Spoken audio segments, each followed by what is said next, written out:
Tonight, you will probably lie awake. You will stare at the ceiling. Your mind will race. Your body will feel tired, but your brain will refuse to shut off. And if you are like most people, you will feel a quiet, creeping dread, as if something is wrong with you. But here is what nobody tells you. What you are experiencing tonight is not a malfunction. It is a memory, an ancient one, a biological inheritance from people who lived and died hundreds of thousands of years before electric light, before mattresses, before the word insomnia existed. And the story of what they did when they could not sleep will completely change how you think about the night. Your ancestors did not sleep the way you do, not even close. For most of human history, the overwhelming majority of it, people did not treat sleep as a single unbroken block. The idea of lying down at 10 and waking up at 7, consolidating all your rest into one solid chunk, is not natural.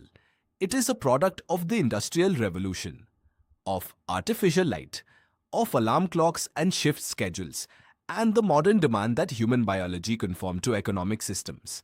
The historian Roger Ekirch spent over 2 decades studying pre-industrial sleep. His research, published in 2001, revealed something that had been hiding in plain sight across centuries of letters, diaries, medical texts, and court records. For most of human history, people slept in 2 separate phases. They called them the first sleep and the second sleep. You would fall asleep shortly after dark. You would sleep for several hours.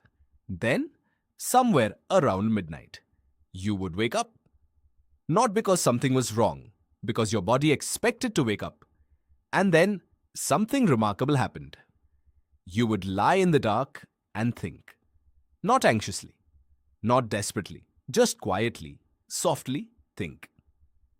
People in the pre-industrial world used this waking interval for all kinds of things. They prayed. They reflected on dreams, which in many cultures were considered messages from ancestors or gods.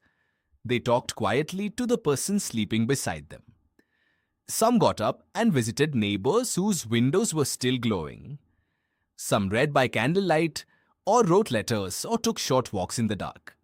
Then, after an hour or 2, they would return to sleep.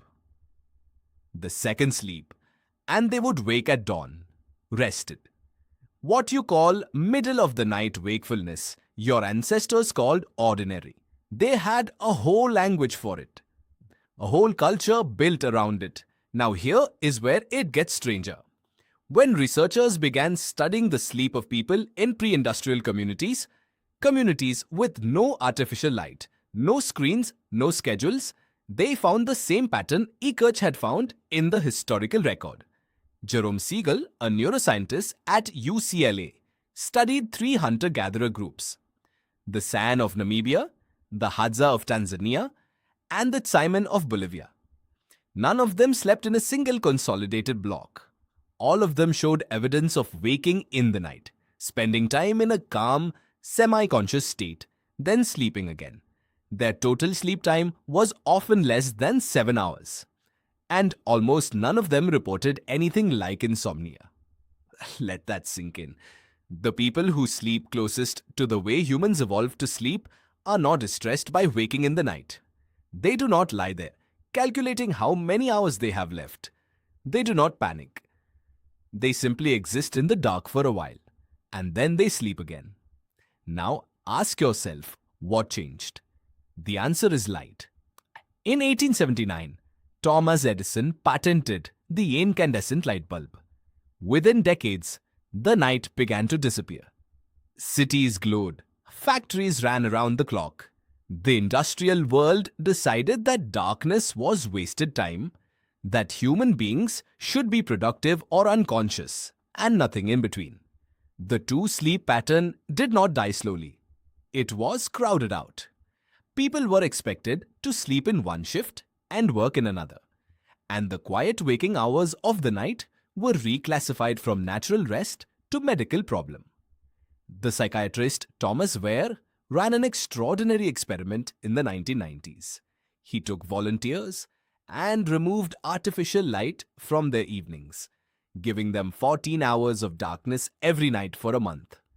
Within weeks, almost every participant had shifted into the old pattern. They slept for several hours, woke up for an hour or two in a calm, dreamy state, then slept again until dawn. Wehr measured their hormones during the waking interval.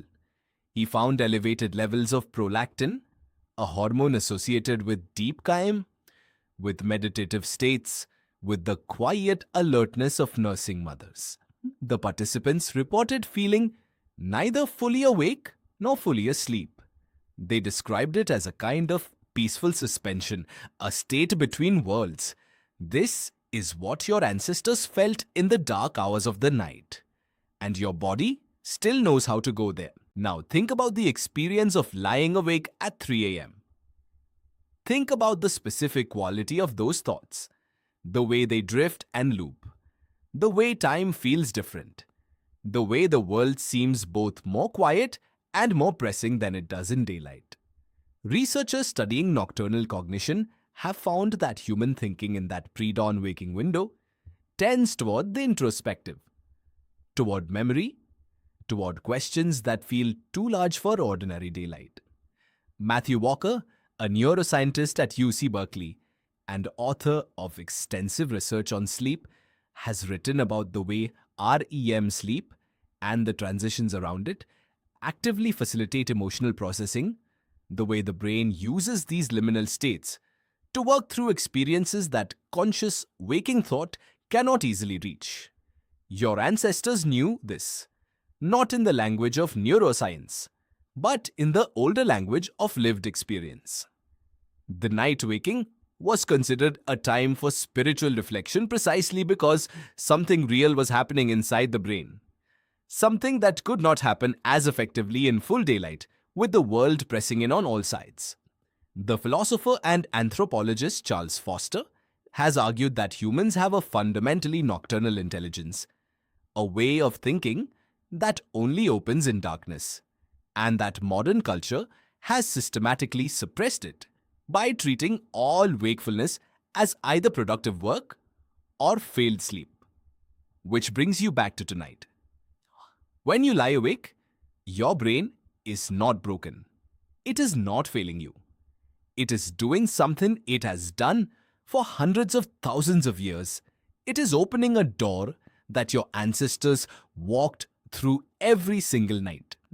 It is offering you the quiet state between worlds, the prolactin-soaked, dream-adjacent, softly alert state that the pre-industrial mind used for prayer and reflection, and the slow processing of everything the day had brought. The dread you feel in those hours is not a symptom of insomnia. It is a symptom of the story you are telling yourself about insomnia. The moment you reframe the waking, from failure to feature, from malfunction to memory, something shifts. You stop calculating, you stop fighting, and sometimes almost immediately, the second sleep comes, because your body already knows how to do this. It has known for a very long time. Hundreds of thousands of years ago, someone who looked very much like you lay on the ground in the dark, somewhere between the first sleep and the second, and stared up at a sky full of stars that no longer exist. They were not worried that something was wrong. They were simply awake in the night, the same way you are. Tonight, when you lie awake in the dark, your ancestors are not a memory. They are not a footnote in a history book. They are in your cells, your hormones, your wiring. They are the reason you are lying there right now. And maybe that means the night was never something to escape. Maybe it was always something to inhabit.